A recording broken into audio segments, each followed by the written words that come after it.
first time I saw it was when we saw the schedule come out, because we had already made some travel plans and stuff too. So we called it the Big 12, and I think there's just some kind of rule if you ask for it. So, obviously Amarillo and Midland and Dallas, these places are too far for us to play a home game there.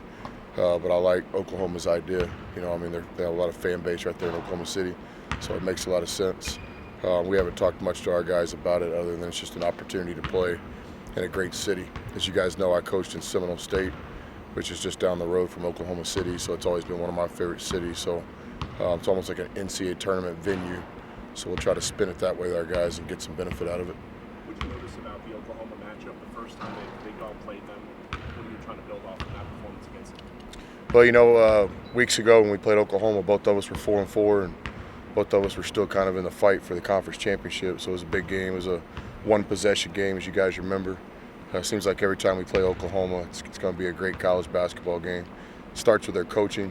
Coach Kruger sets them up year after year to be successful. He's won wherever he's been, multiple schools, NCAA tournaments. Of course, he's been an NBA head coach.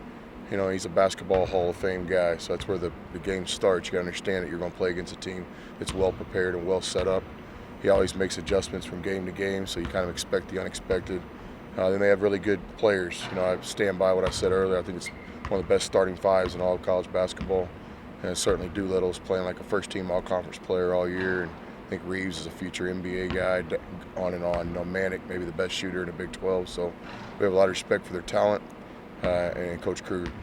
Obviously, Jemias has shown even the Bahamas that he can score. But what outside of maybe his offensive game has he improved on the most that you're most proud of? Yeah, he's just continuing to take the next step. Last game it was 7 assists and 1 turnover. Several big defensive plays. He's had games where he gets steals and block shots. So just like every other player, he's striving for consistency. He's striving for versatility in his game where he can impact the game in different ways. And I'd agree with you, he's a natural scorer, but there's so much more that he can bring to our team, and he's continuing to work towards that. You've talked about consistency with this team, and when they're playing really well like they were on Saturday, what is it that the team does right that works and allows you to have those 30-point wins like we saw there? Yeah, the 30-point win was just one of those days. We've been on both ends of it. We're not 30 points better than Iowa State, but sometimes in a 40-minute game those things happen. But I think with our team, we've proven over the last 3 years we can play defense. This year's no different. We've had a lot of really good defensive games. We're still looking for that consistency where we can put it out there each night and count on it. And then, with our offense, guys are doing different things right now that are really helping us. We have multiple people in double figures. We've been a good assist team all year. So I think the thing with our team is we know we're good enough. We're just looking for that consistency. You mentioned that Chris didn't play. It was a coach's decision. What do you kind of want to see out of him moving forward, improvement-wise? Just the same thing as every player, to find consistency in his game, to play each possession, not just the scoreboard, and to make decisions, on and off the court that are reflective of our organization. And, we're trying to win a championship here, and everybody needs to understand that. So Chris has played a lot of good basketball, and like all players, from time to time you need to kind of refocus. The last couple of games you've had Kevin start. How have you kind of seen Terrence kind of respond, just being that guy off the bench, be that energy guy, play defense? Yeah, he's done great.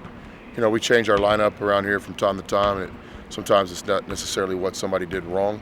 It's what the team needs, or it's somebody else earning a spot. And really it started around the concussion time where TJ had to sit out a couple games, and it's still taking him a little bit to get back to 100%. And of course Mac was deserving, but TJ Shannon's done great. He's played anything we ask of TJ since the day he got to Lubbock. He's done it, and that's really the sign of an unselfish team guy.